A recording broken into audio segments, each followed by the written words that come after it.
Presidente, muito obrigada por ter aceito esta entrevista. E ele começar por perguntar aqui sobre um dos temas que se tem falado aqui no município, nomeadamente a aposta no turismo. No último ano estiveram cá muitas televisões.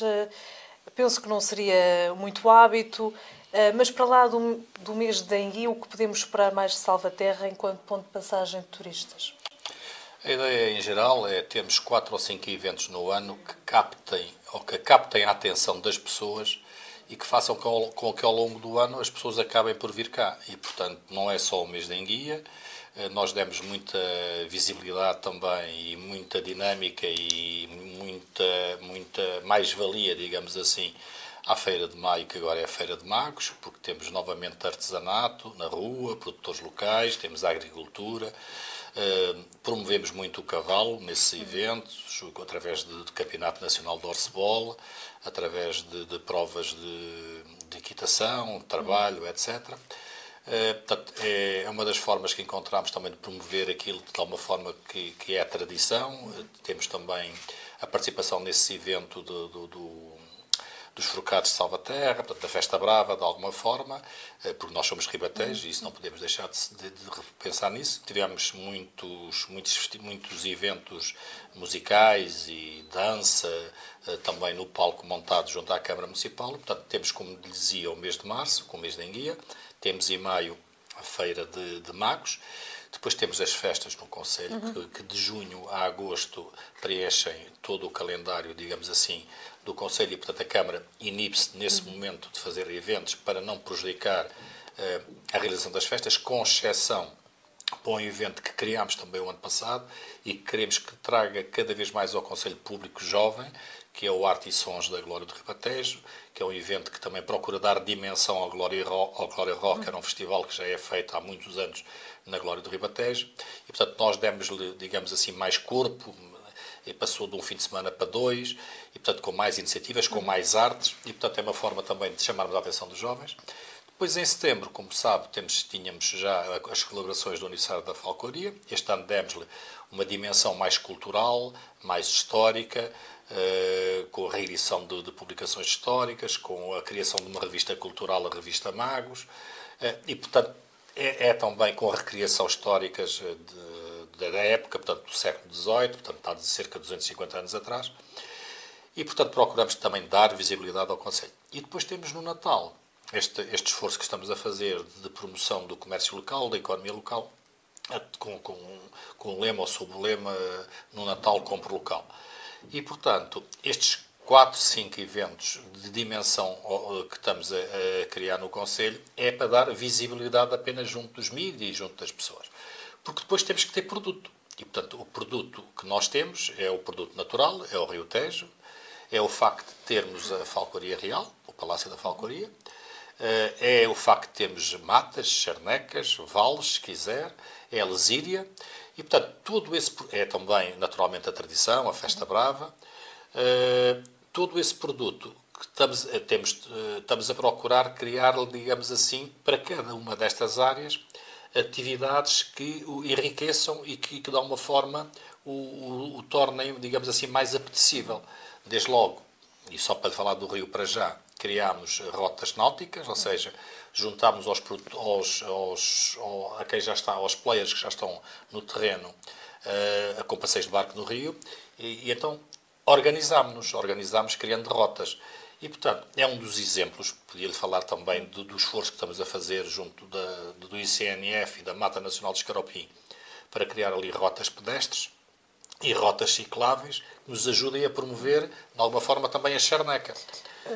O município tinha estes eventos Equimagos e Juvemagos, entretanto esgotaram-se, na sua opinião, estes modelos?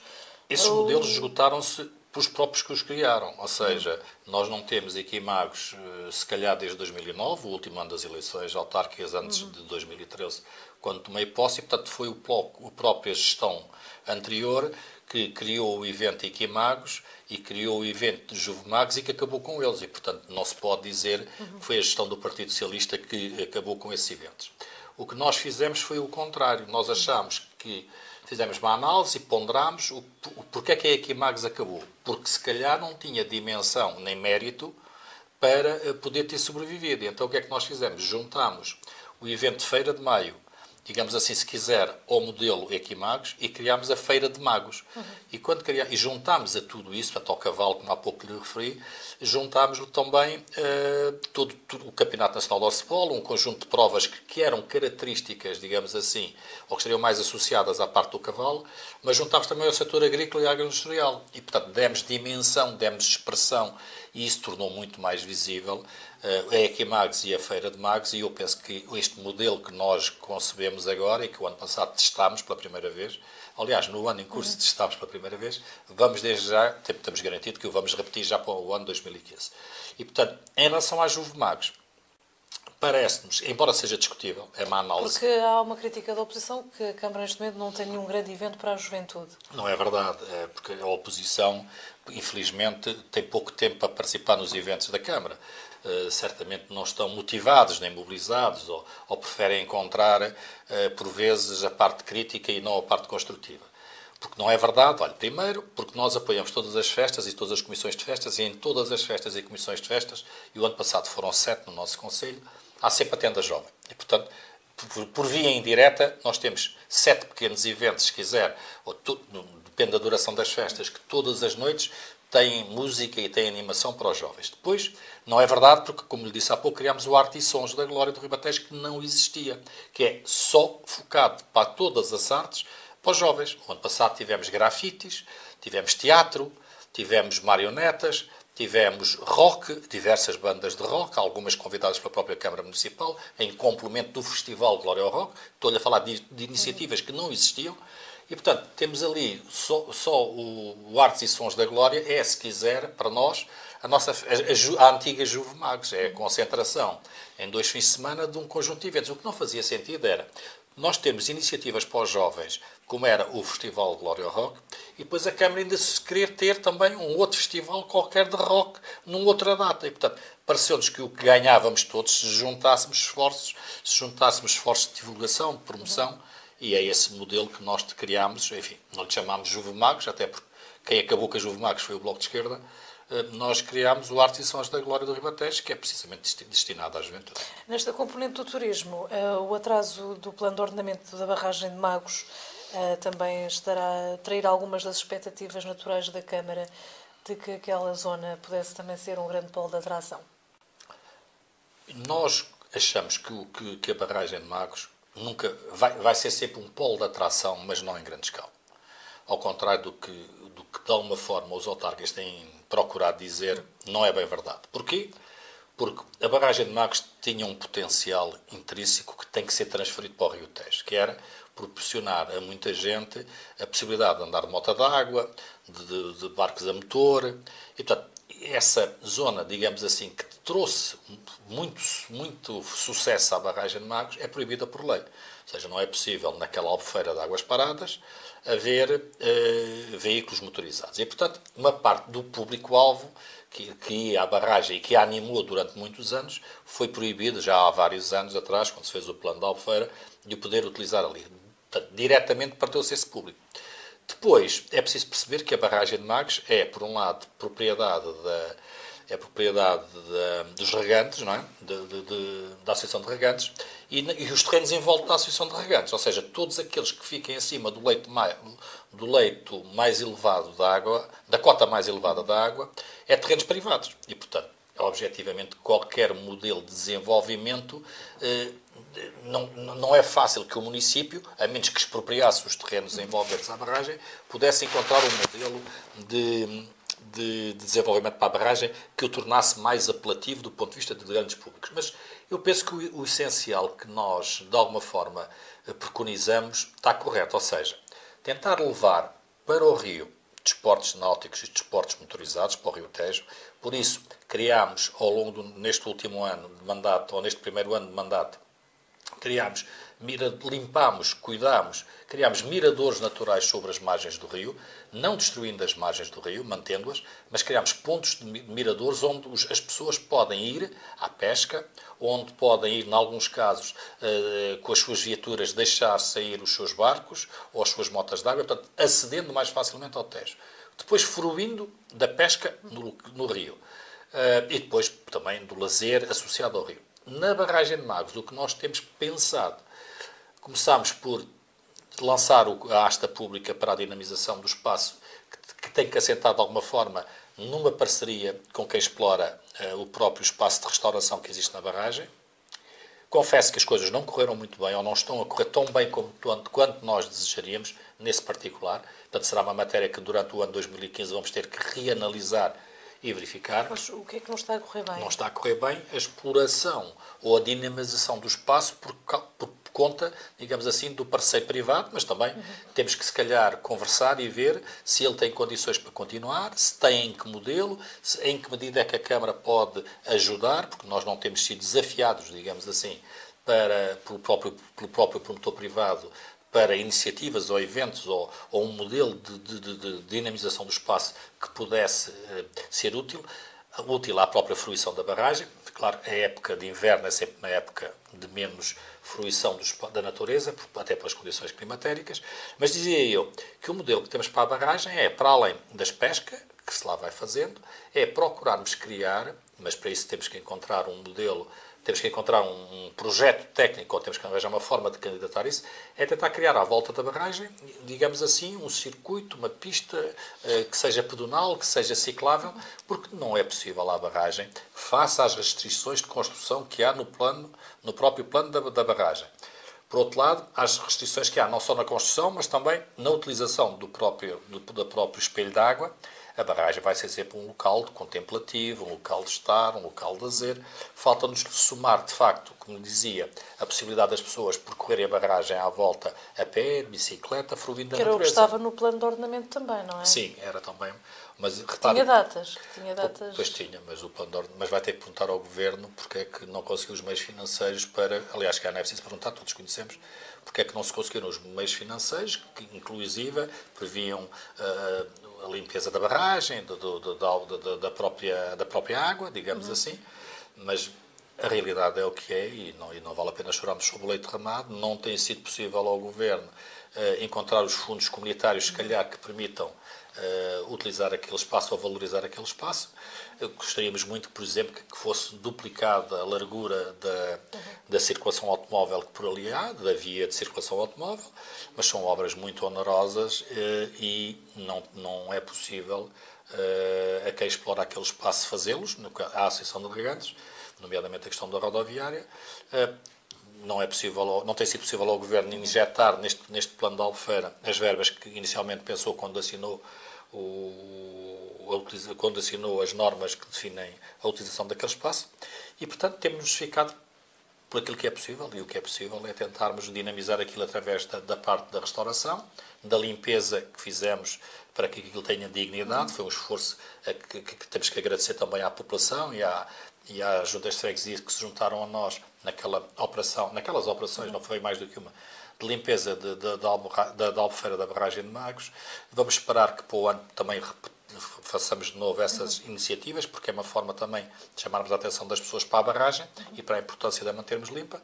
Mas a barragem da Albufeira de Magos, se quisermos, vai ser, de alguma forma, um espaço de contemplação, um espaço de fruição. Gostaria que pudesse também ser um espaço, se calhar, ou de canoas, ou de gaivotas, mas isso também depende muito da dinâmica e da concessão que temos naquele espaço. Sr. Presidente, no que diz respeito ao desemprego e à implantação de mais empresas aqui no Concelho, foi um forte crítico da gestão anterior da Câmara quanto às elevadas taxas para fixação de empresas e de mais impostos. O que é que desde já mudou consigo agora que está há um ano na Câmara de Salvaterra?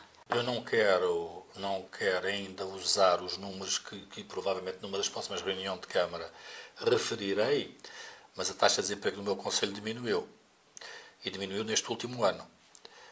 E diminuiu, se calhar, para números que há muitos anos não se verificavam no Concelho.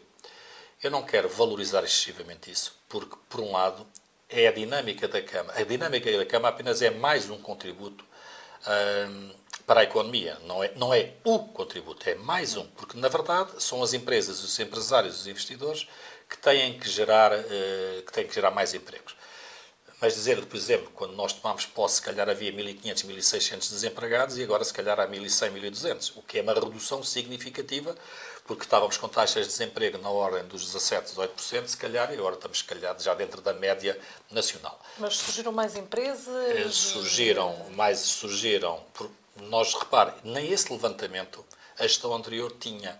Portanto, nós fizemos agora, portanto, não temos como comparar, ou seja, nós contratámos uma prestação de serviços que nos permitiu, para já, no âmbito do Gabinete de Apoio ao Empreendedor que criámos, da estrutura orgânica que criámos, dos meios humanos que disponibilizámos para aquele gabinete, do portal do investidor que gerámos, do acompanhamento que estamos a fazer a todas as empresas que chegam ao Conselho.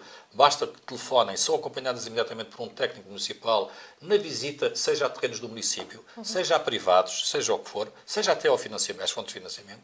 Temos o protocolo com o NERSAN, que nos permite também agilizar algumas fontes de financiamento.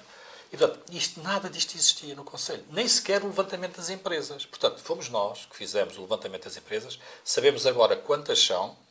Não chegam a 5 centenas, mas pronto, são o que são.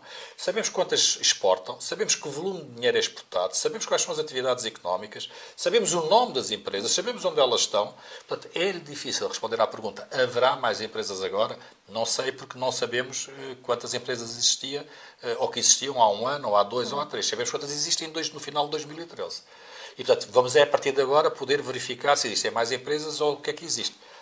Por outro lado, também sabemos que a agricultura, no nosso Conselho, tem tido um upgrade, digamos assim, tem tido mais negócios, tem tido mais... A agricultura melhorou, a atividade agrícola melhorou, tem maior volume de negócios, há mais gente a dedicar-se à agricultura. Mesmo em pequenos empresários e pequenos empreendedores. Do que havia antes, porque a agricultura já teve um período, infelizmente, em Portugal, em que era para acabar, erros provavelmente de concepção e de gestão a que a União Europeia nos obrigou, mas se calhar agora está-se a perceber que é, se calhar, um dos setores de atividade com mais dinâmica no nosso Conselho, pelo menos. E o nosso Conselho é essencialmente agrícola. Portanto, isso é uma boa notícia. A nossa Feira de Magos, claro, que não resolveu o problema do emprego, mas deu visibilidade também ao setor agrícola e aos serviços que estão associados ao setor agrícola. E o facto de andarmos também, com o nosso gabinete, eu próprio, a visitar unidades agrícolas, por um lado, ou a tentar criar parcerias, por exemplo, imagino que a Cota Arroz, para criarmos ali um núcleo museológico do arroz.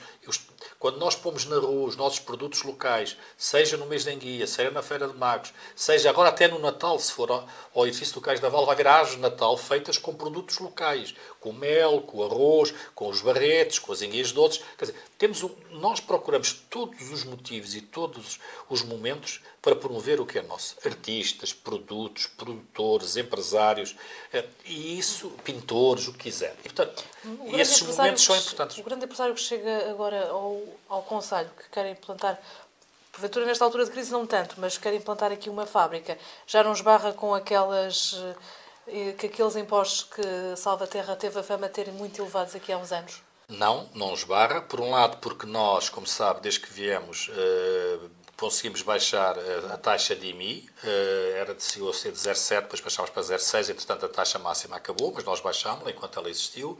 Estamos das mais baixas taxas a 0,35, como sabe, é 0,13, a taxa legal é entre 0,13 e 0,5. Nós tínhamos das mais baixas taxas de IMI da região, o que, portanto, é positivo. Temos uma redução também do apoio às famílias, temos um IRS não é de 5%, mas de 4%, ou seja, em Salvaterra de Magos, as famílias não pagam a totalidade do imposto do IRS porque a Câmara sacrificou parte dele, das suas receitas, para ajudar as famílias. E depois, importante também na derrama, porque criámos, como sabe, a taxa zero para as pequenas empresas, ou seja, as pequenas empresas não pagam à Câmara de derramas, estão isentas de pagar derrama, na medida em que nós criámos essa isenção. Por outro lado, temos o acompanhamento direto desses empresários. Não, apesar da crise, nos últimos 5 anos conseguimos pôr-nos à fala com pelo menos 3 empresas, eu diria de maior dimensão, portanto, não necessariamente pequenos empreendedores ou pequenos investidores que nos têm contactado, muitas vezes até para obter informações. As empresas, se chegarem ao Conselho, como eu lhes disse, visitam os terrenos, poucos, infelizmente, que a Câmara Municipal tem. São-lhes explicados o que é que nós estamos a pensar em termos de ordenamento do território e, ao mesmo tempo, estamos a tentar recolher, junto de outros operadores que andam no terreno, imagine imobiliárias, a banca, terrenos, possibilidades de negócio, sejam armazéns já construídos, sejam terrenos para venda com potência industrial, para que nós tenhamos um banco de informação que possamos prestar a quem nos visita. E depois, com base nessa informação, quem vem investir tem que tomar uma decisão e nós acompanhamos, na medida do possível, essa sua decisão. Numa recente entrevista que fizemos com a representante da CPCJ, foi-nos falado da necessidade de mais psicólogos, tendo em conta os problemas sociais no concelho. Esta é também uma questão que a Câmara poderá, de certa forma, ajudar. Não temos facilidade em ajudar. Ou seja, nós temos perfeita consciência de que era importante ajudar os psicólogos que estão nos agrupamentos de escolas. Penso que um em cada agrupamento, que é manifestamente insuficiente para a população escolar, para os jovens que lá estudam. A Câmara precisava de poder complementar isso com, se calhar, até mais assistentes sociais, mais psicólogos, mas é uma área em que, como você sabe, as câmaras estão proibidas pelo Governo de contratar. Nós tivemos um período em que tivemos que reduzir os efetivos em 2% ao ano. Depois, este ano, não podemos aumentar os efetivos e, para o ano, não podemos ultrapassar os 35% das verbas do orçamento com as despesas com pessoal. Como nós estamos num ano em que não há fundos comunitários, o nosso orçamento é o mais baixo orçamento dos últimos, desde 2002, por exemplo, foi uma data que nós vimos, portanto, há 15 anos para cá, nós estamos com o orçamento mais baixo dos últimos 15 anos. É 30% abaixo, por exemplo, do último orçamento que o Bloco de Esquerda teve. E, portanto, nós não estamos dentro do limite dos 35%.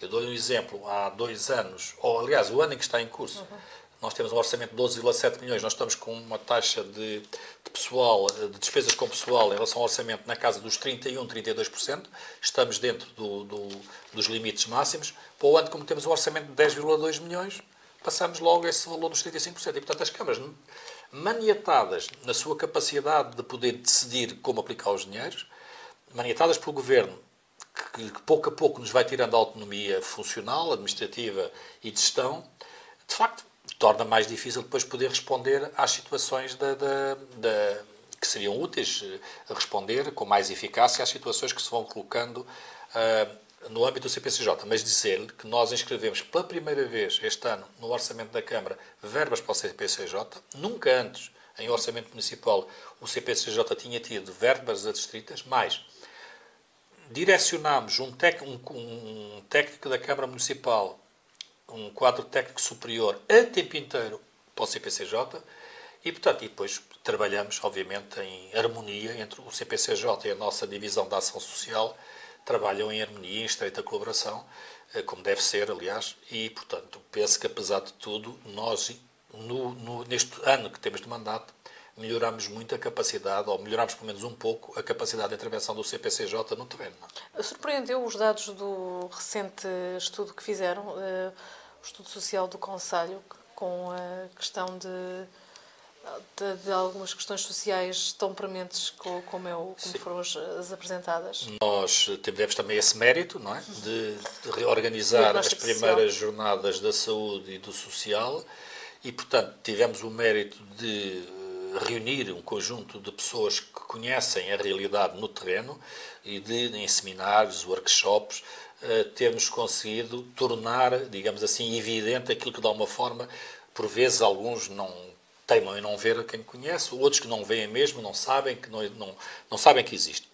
Nós criámos também, para facilitar a ação da nossa rede social, criámos comissões sociais de freguesia, ou seja, estamos, se quisermos, a descer o nível da nossa ação, já não só ao Conselho, mas freguesia a freguesia, na expectativa de que, trabalhando mais perto das pessoas, possamos identificar melhor os casos mais gritantes que carecem de apoio social. Em relação à pergunta em concreto, eu não estranho, apesar do esforço que estamos a fazer para melhorar as situações, também ao nível da habitação social, etc., e mantendo todos os apoios sociais e incrementando outros, eu não estranho muito os números, porque, repare, nós tivemos durante demasiados anos a maior taxa de desemprego da região. E, portanto, toda a gente percebe que quando as pessoas não ganham o seu pão a trabalhar, ou não podem ganhar o seu pão a trabalhar, virão depois um conjunto de outras situações colaterais que fazem com que a qualidade de vida das famílias que aqui residam sejam mais baixas, sejam piores, sejam mais degradadas, sejam mais suscetíveis até muitas vezes de atos de delinquência.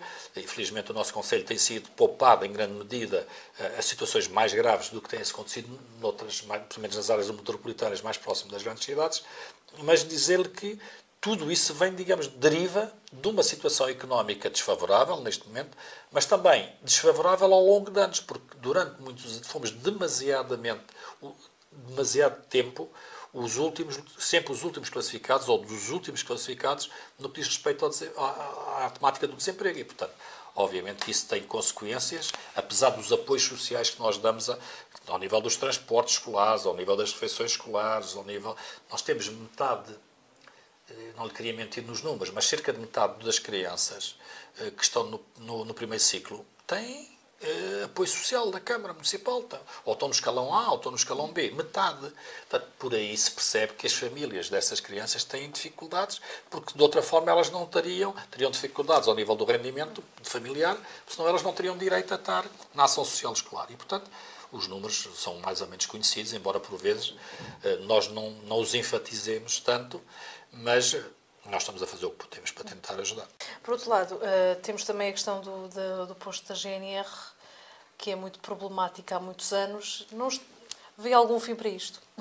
Eu vejo, eu vejo um fim. Eu gostaria de ver um fim porque, como penso que saberá, nós continuamos a ter agora 3 edifícios e um terreno afectos à GNR, ou seja, temos o atual posto da GNR, que é da Câmara, onde eles mantêm, digamos assim, a parte, se quiser, do escritório. Depois temos o Palácio da Falcoaria, onde eles têm a parte do dormitório. E depois temos a Escola da Avenida, onde nós continuamos à espera que o Governo resolva assumir as suas responsabilidades, assumindo as obras de requalificação da escola para quartel. Mas com o medo de que não fosse isso que o Governo quisesse, nós ainda oferecemos a possibilidade também ao Governo e ao Ministério da Administração Interna em particular de, se não fosse essa a solução que eles pretendessem ou que achassem mais útil, nós podíamos ceder um terreno junto ao quartel dos Bombeiros Voluntários de Salvaterra de Magos. E, portanto, este é o ponto da situação. Agora, repare... Acha que o Governo está à espera que seja a Câmara a fazer essas obras e por isso não avança? Mas, repare, se a Câmara fizer as obras do quartel da GNR, está a fazer uma função que é a função de segurança que compete ao Estado. Enfim, o que fazemos é seguir um tribunal e depois... Não, mas, por exemplo, ali a requalificação da escola seria uma obra com alguns encargos para a Câmara. Uma obra de requalificação daquela escola está estimada entre 300 e 400 mil euros. E o Governo não está disponível. E eu não vou disponível. fazer o quartel da GNR em Salvaterra de Magos, prejudicando, porque não é competência do município, e se eu investir 300 ou 400 mil euros do município naquela obra, eu deixo de fazer 300 ou 400 mil euros de obra, prejudicando as populações. E, portanto, neste momento, a solução da GNR está longe de ser ideal, mas ainda existe e funciona. Gastar esse dinheiro impede que nós possamos, por exemplo, melhorar a rede viária do Conselho. 300 ou 400 mil euros são 4 ou 5 ou 6 ou 7 quilómetros de estradas, não é? Portanto, que estradas que estão, como sabe, estamos em esforço permanente de conservação da rede viária municipal. Mas podia-lhe falar de outras obras, podia-lhe falar, por exemplo, da importância que essa verba tem. Se nós conseguirmos, por exemplo, como gostaríamos muito e ainda não tenho muitas dúvidas que o venhamos a conseguir, porque o novo quadro comunitário de apoio, por exemplo, não vai apoiar a educação. Alegadamente é para fechos de pequenas situações. Mas nós estamos à luta e ainda não desistimos de tentar construir o Centro Escolar de Esforço de Salvaterra e Várzea Fresca. Os 400 mil euros que eu gastaria no construir um quartel da GNR, para a gente, competência que é do Estado, é talvez a parte que a Câmara teria que pagar na construção do Centro Escolar. E essa é que é uma obrigação da Câmara. Agora, se a população ou se os mídias entenderem que as câmaras têm que fazer o que o Governo não faz, então acabem com o Governo. O Governo tem sido demasiado evasivo nessa questão quando conversa com os... Não é evasivo. Eu acho que o Governo não é evasivo. Quem são evasivos são os Secretários de Estado e os Ministros, porque eles caem de maduros. O Secretário de Estado com quem no mandato passado se conversou sobre a situação da adaptação do quartel da GNR, caiu. Já não existe no Governo. O Ministro que estava também já não existe no Governo. o Diretor-Geral das Equipamentos e Infraestruturas, de Infraestruturas e Equipamentos do Ministério da Administração Interna, o Diretor-Geral que foi a ponte que sobrou entre o Secretário de Estado que caiu e o Ministro que caiu, não sei se foi preso, se foi detido, não faz parte do Governo. A própria Direção-Geral de Equipamentos e Infraestruturas do Ministério da Administração Interna, que era a Direção-Geral a quem competiria fazer este tipo de obras, foi extinta pelo Governo. Portanto, perante isto, a gente tem dificuldade até em arranjar um interlocutor. O que lhe posso dizer é que nós temos pedido, desde que tomou posse, a senhora Ministra da Administração Interna, temos pedido uma reunião à senhora Ministra e estamos a continuar à espera, vamos esperando que ela a marque. Está a demorar. Pelos vistos. Falou há pouco nos arranjos de estradas. Há ali o bairro, aquelas ruas junto ao depósito de água e Marinhais, que, portanto, está ali vários bairros reformados que estão à espera de obras também. Naquela zona ali estão previstas obras... Bondade sua, porque de facto há muito mais gente à espera de obras e de intervenções. Mas eu agradeço a bondade de só referir o caso de Marinhais. Haverá outras, com certeza. Haverá muitas. Mas deixe-me que lhe diga que o que nós estamos a fazer, como nós chegámos à Câmara, nós tínhamos a rede viária municipal existente, ou seja, a rede viária que já estava pavimentada, num deplorável estado de conservação. De alguma forma assumido pela própria gestão do Bloco anterior, que preferiu sempre fazer uma estrada nova em vez de conservar as que existiam. Isso levou a um estado de degradação da rede viária existente, que tem que continuar a ser combatido por este Executivo, que percebe bem que, do ponto de vista eleitoral, é muito mais agradável fazer uma estrada nova do que conservar as estradas que existem. Mas, como nós estamos nisto na política, porque somos autarcas, para gerir a coisa pública e não necessariamente para ganhar eleições, ganharemos ou não em função do mérito que as populações determinarem cada vez que há eleições, e, portanto, estamos preocupados, por um lado, em conservar a rede viária municipal. Por outro lado, sabemos que os fundos comunitários não apoiam a construção de estradas. Isto é um fator novo e é preciso que percebamos todos que aquilo que eram quase direitos adquiridos das autarquias, que era ter verbas dos fundos comunitários para estradas novas e conservação de estradas, acabou. E, portanto, as pessoas têm que perceber que os milhões de euros que vinham e foram vindo da União Europeia, neste momento não vêm para estradas, vêm para as empresas, vêm para a eficiência energética, vêm para a empregabilidade, mas não vêm para a rede viária e também não vêm para a educação.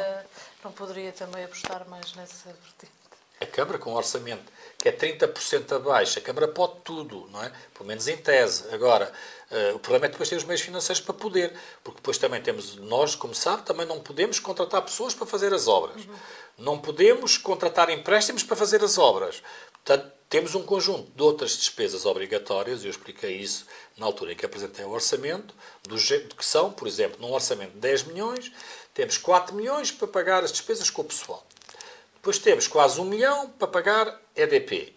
Depois temos quase outro milhão, meio milhão, aliás, para pagar a entrega dos lixos, a deposição dos lixos sem aterro.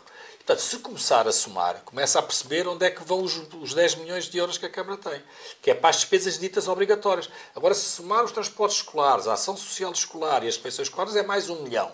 E, portanto, agora continuávamos assim e chegámos à conclusão que a Câmara tem 200 e tal mil euros, ou 300 mil euros, ou 400 mil euros para investir. E, portanto, a Câmara tem que ter um critério muito apertado nas prioridades. E, portanto, a Câmara, naturalmente, está muito atenta às situações de carência na rede viária municipal. Tem, em Marinhais, que foi o exemplo que me deu, 2 situações que identificou como sendo das mais carenciadas. A Estrada da Serra em Marinhais, cujo projeto nós mandámos fazer já, e que vai custar, só para que perceba, cerca de 300 e tal mil euros. Portanto, lá vai... Depois as pessoas falam também naquele novo centro cultural que vai fazer, que também não é muito consensual. Mas sabe, na vida, se estivermos à procura de consensos, a primeira crítica que havia... Seria mais fácil, se calhar, fazer um alcatramento. Não seria. Porque, repare, o alcatramento da Estrada da Serra beneficia as pessoas que vivem na Estrada da Serra. Não beneficia a população de Marinhais. Certo? Também a população. Pronto, beneficia a população que vive na Estrada da Serra. Um investimento na cultura beneficia uma população. E aquilo que estamos a fazer é curioso quando a gente quer enfatizar os aspectos positivos ou os negativos, porque, repare, a primeira crítica que havia quando nós estávamos ainda em processo de campanha eleitoral junto às populações é uma vergonha o Estado a que deixaram chegar o mercado diário de Marinhais. Aqui no centro da vila, olhem esta vergonha. Primeira obra da Câmara de Salvaterra eleita pelo Partido Socialista. Começar a recuperar o antigo mercado de Marinhais. Que vergonha! A gastar dinheiro em recuperar o mercado de Marinhais, em vez da minha rua. Portanto, senhora, percebe que quem está aqui a gerir recebe pressões de todo o lado, todas as freguesias. Estamos só a falar de Marinhais. Agora imagine, quando somar a isso os esforços de Salvaterra, que ao longo de anos estiveram abandonados pela Câmara Municipal em tudo o que diz respeito a infraestruturas desportivas, a infraestruturas culturais, a todo o género de infraestruturas que não só a rede viária.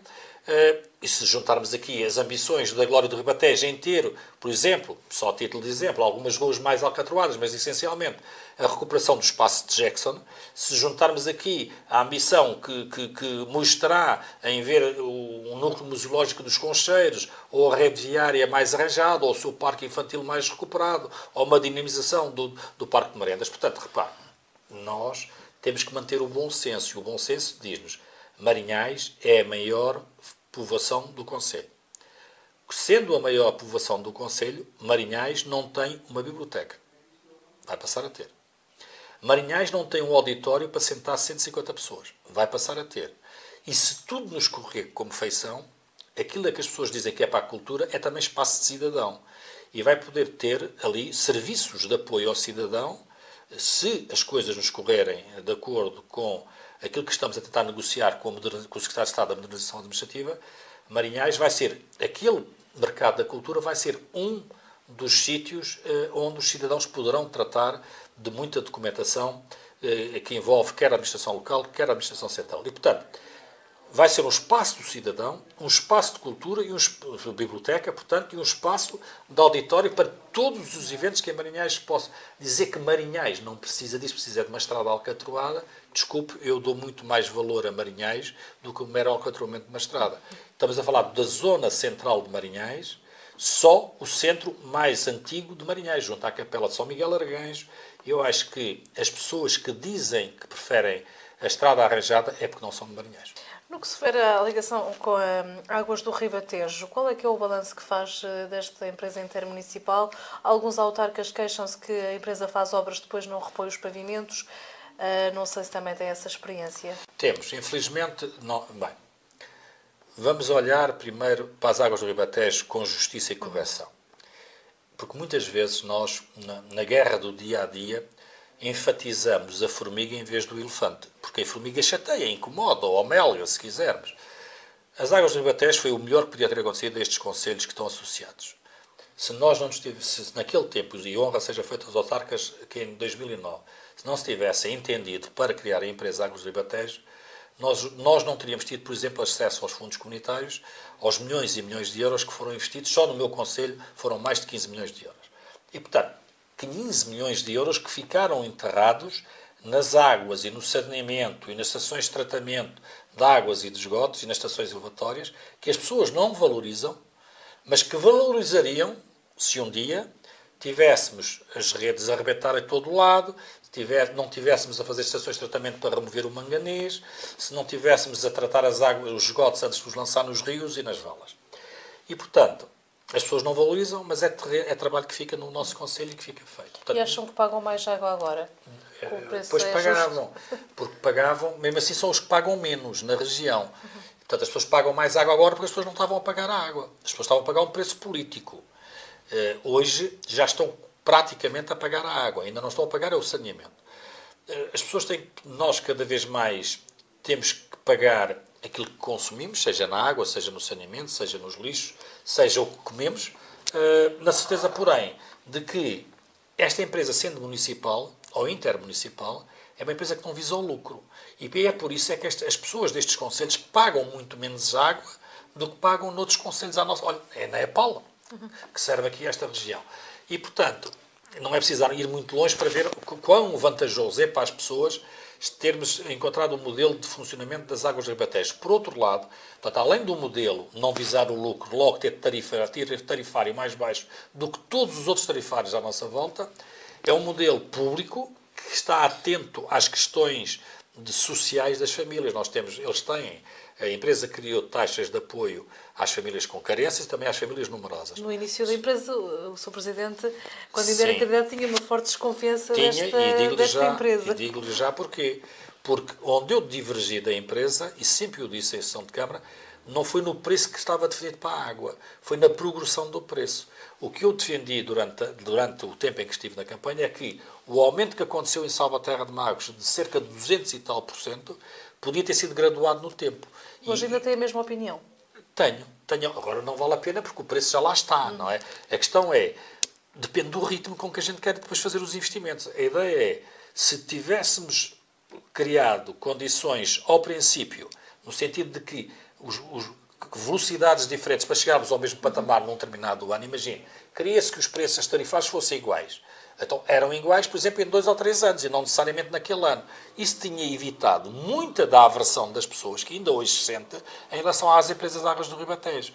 E aquilo que é uma coisa boa foi, na minha leitura, claro que eu não estava no terreno na altura, estava de fora, na minha leitura, por um erro de estratégia, com um objetivo correto, que é que todas as pessoas desta região pagam o mesmo tarifário de água, tirando as situações de famílias carenciadas ou de famílias numerosas, mas dizia eu, para chegarmos a este objetivo é justo e é correto que numa empresa pública municipal, porque temos a certeza que ao atingirmos este objetivo não temos, como disse há pouco, margens de lucro para empresários ou para técnicos ou para gestores, temos apenas aquilo que é estritamente o custo-preço da água, nós podíamos ter atingido em mais tempo. E se tivéssemos atingido em mais tempo, se calhar as pessoas reconheciam hoje e eram mais tolerantes com a empresa de águas do Ribatejo do que são hoje.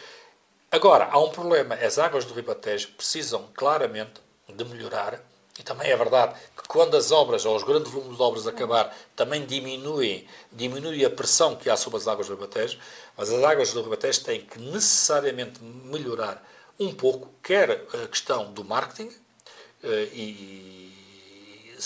tendo se calhar mais humildade, e por outro lado... A empresa é arrogante? Eu não digo que a empresa é arrogante.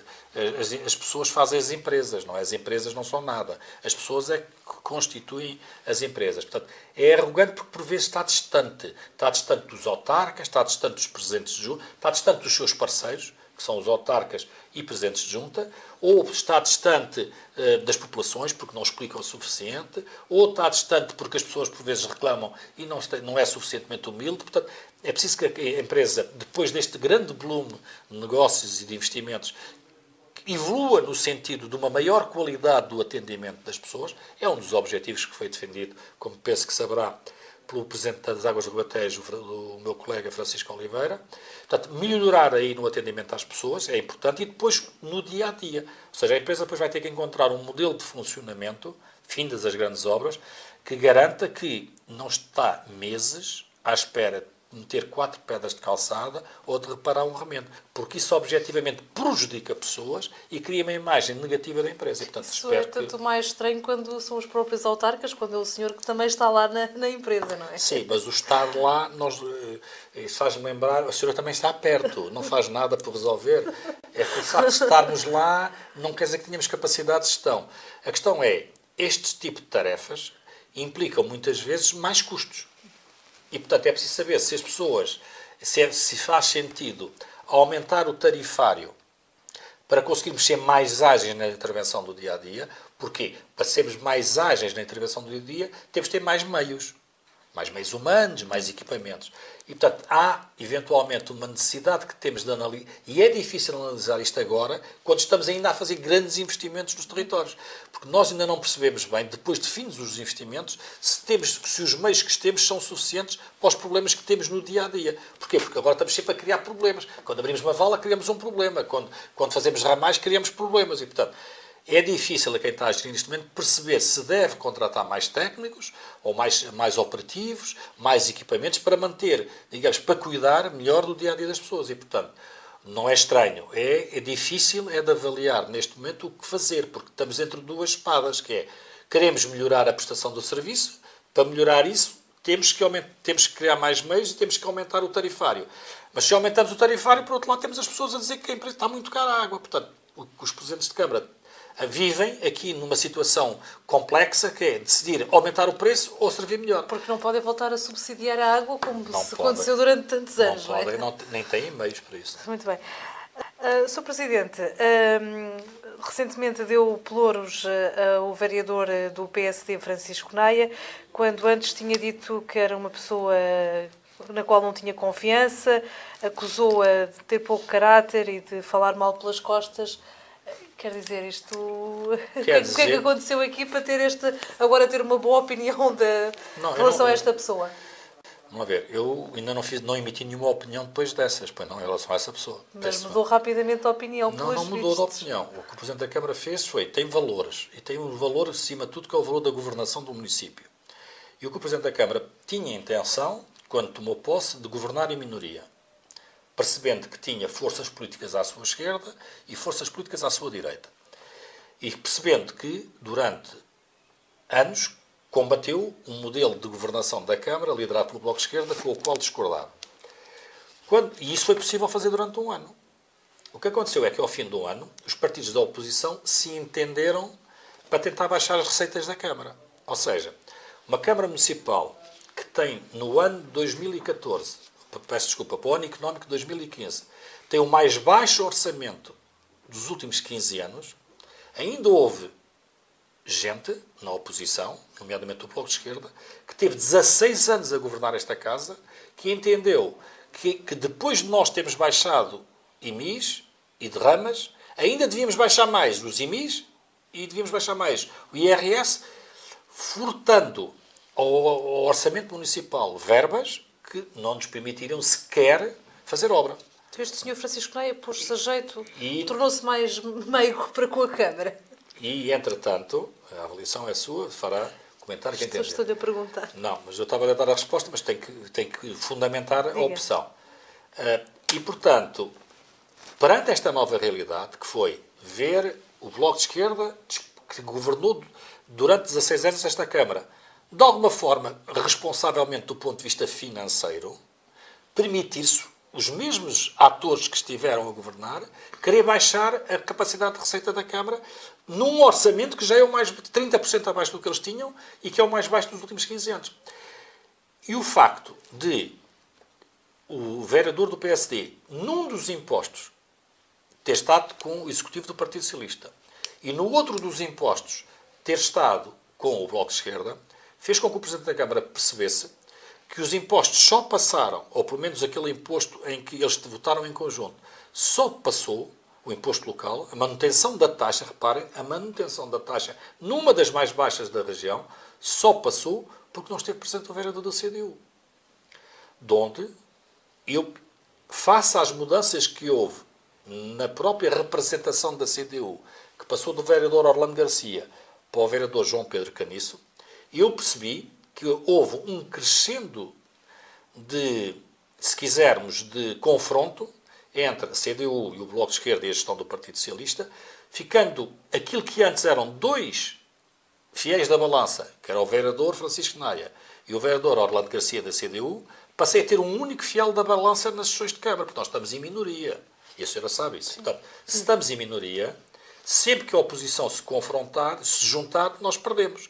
E, portanto, enquanto antes, repito, eu tinha dois fiéis da balança, Orlando Garcia da CDU e Francisco Naia do PSD, passei a ter um único fiel da balança, Francisco Naia do PSD, uma vez que a CDU tem votado reiteradamente ao lado do Bloco de Esquerda, e até com elogios mútuos. Então foi um erro político da sua parte ter dito estas pessoas. Não foi erro. Empregar estes termos não foi contra um Francisco Naia. Não foi um erro. Não está arrependido? Não estou. Estou arrependido de o ter dito em sessão de Câmara.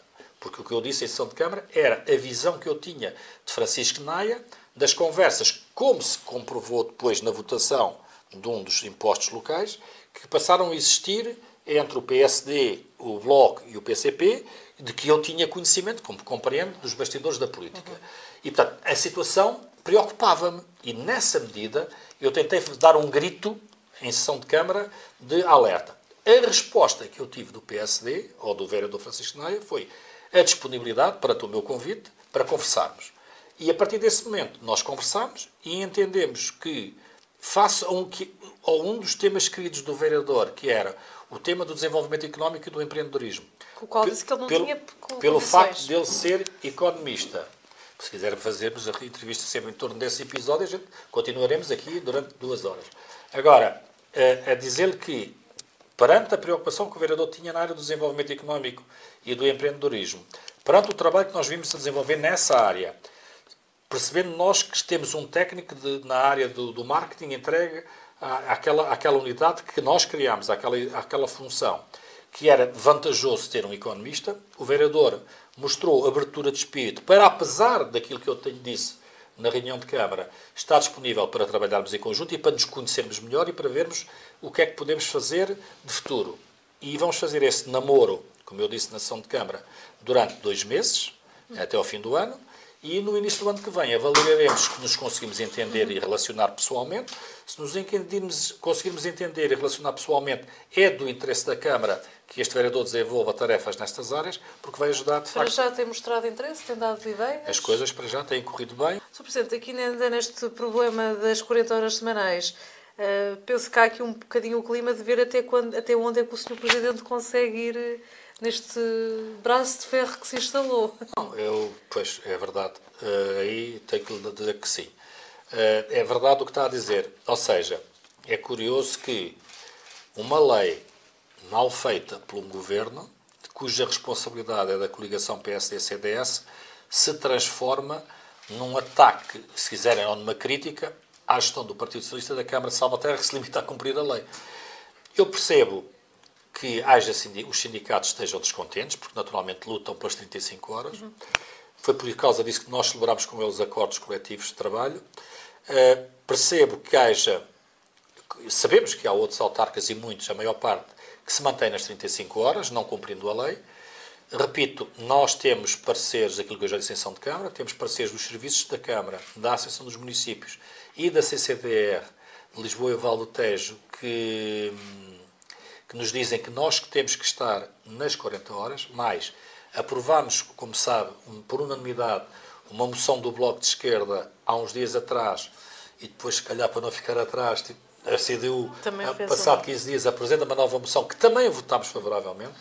Pegámos nessa moção que aprovámos maioritariamente, peço desculpa, por unanimidade, mandámos essa moção de novo para a Associação dos Municípios, para a CCDR e para a de Gala, pedindo informação se o Presidente da Câmara pode cumprir aquele despacho que votou.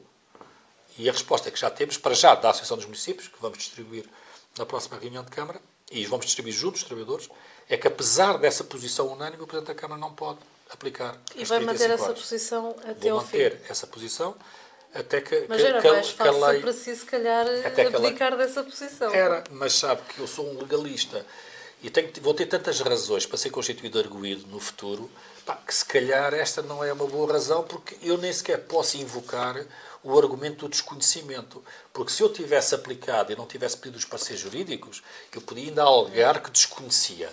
Mas agora, com 3 parceiros jurídicos a dizerem a mesma coisa, todos a dizerem a mesma coisa, e de diferentes entidades, repito, da Associação Nacional dos Municípios Portugueses, que escreve que nós não podemos e os autarcas acham que podem. No que diz respeito aos conselhos de Muros, o que é que também podemos então esperar no que diz respeito à investigação ou a uma possível musealização? A Universidade do Algarve tem um protocolo connosco, tivemos um protocolo com a Universidade do Algarve no sentido de eles continuarem a poder prosseguir os estudos de investigação dos conselhos de Muros. Ajudámos neste última vinda cá, no verão, financeiramente. Ajudámos a estadia cá dos exploradores ou dos investigadores, até de alguns de outros países, que não necessariamente Portugal, para poderem reunir mais informação. A única coisa que pedimos em troca foi mais alguns achados que enriqueceu a nossa vitrine, digamos assim, do Mesolítico que temos no Museu do Conselho.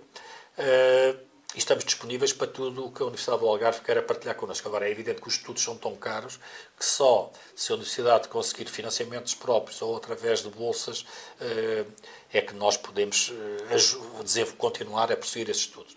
O professor Nuno Bicho estava, enfim, percebeu a nossa preocupação, estava disponível para, se este projeto puder continuar, para criarmos um núcleo museológico em Mujo, numa das escolas primárias que ficou desativada, temos lá 2 que estão desativadas, Mas, objetivamente, isso só fará sentido se os estudos puderem prosseguir e se o trabalho que ele está a desenvolver possa levar-se a bom porto. Então, agora, no que diz respeito ao complexo de Marinhais, qual é que é neste momento o ponto de situação? O complexo de Marinhais, o ponto da situação neste momento é a harmonia entre as coletividades e isso é bom. Portanto, ou seja, nós tivemos um período no passado onde os clubes que o usavam brigavam, fisicamente até, na altura o Salvaterrense e o Grupo Desportivo de Marinhais. Se eu pudesse fazer uma piada sem ser no jornal, mostrando que são ribatejanos, mas foi um momento triste, de facto, na altura, mas que resultou de uma indefinição da utilização do espaço. Eu não diria uma indefinição, eu acho que foi vendido durante algum tempo, que era o complexo desportivo para o Marinhais, em Marinhais. E fora de Marinhais era vendido como o complexo desportivo municipal, o que fez com que as entidades, associações, coletividades e até os próprios moradores e residentes nas diferentes povoações não tivessem percebido bem qual era a estratégia da Câmara para aquele espaço. Para nós, essa questão está muito clara. É difícil um momento de transição, porque passamos de uma situação complexa para uma situação em que vamos tentar descomplexizar. Como? Por um lado, conseguimos garantir no primeiro ano em que tínhamos mais conflito, que é quando agora o GDM começa a ter mais atividade, mais praticantes esportivos, nós conseguimos criar harmonia entre o GDM e o Salvaterrense, não há qualquer conflito em termos de utilização em comum daquele espaço, portanto está perfeitamente estabilizada a utilização neste ano desportivo, mas nós sabemos que se o GDM e a direção do GDM, a nova direção do GDM, continuar a desenvolver a modalidade de futebol em Marinhais, que é, como disse há pouco, a maior vila do concelho, nós vamos ter brevemente problemas. Porquê? Porque há mais meninos para treinar, há mais equipas para utilizar o espaço e, nessa medida, vamos ter problemas com o Salvaterrense, que tem uma escola de formação de futebol antiga e com muito mérito e com equipas no Nacional. E, portanto, temos que tentar antecipar-nos ao problema, como prevendo a possibilidade no nosso orçamento, no próximo ano, enfim, o mais rapidamente possível, criarmos um sintético em Salvaterra de Magos. Nessa medida, o Complexo Desportivo de Marinhais fica mais utilizado pelo GDM, e eventualmente poderá ser partilhado, por exemplo, enquanto não tiver instalações esportivas também com sintético, pelo Forense, mas sabemos que se resolvemos o problema de Salvaterrense, retiramos o problema da utilização do Complexo Desportivo. Porque o nosso objetivo último é o Complexo Desportivo Municipal de Marinhais ter como clube residente o Grupo Desportivo de Marinhais. E, portanto, isso é claro para nós. Queremos que o Grupo Desportivo de Marinhais seja o clube residente do complexo, enfim, com outras competições que possamos depois organizar para lá. Queremos que o Salvaterrense tenha o seu sintético no parque de jogos e gostaríamos, não sabemos quando e quando é que vai ser possível, que o Grupo Desportivo Forense também tivesse no Campo da Pedrinha, que agora é municipal, também tivesse as suas instalações esportivas condignas. Não?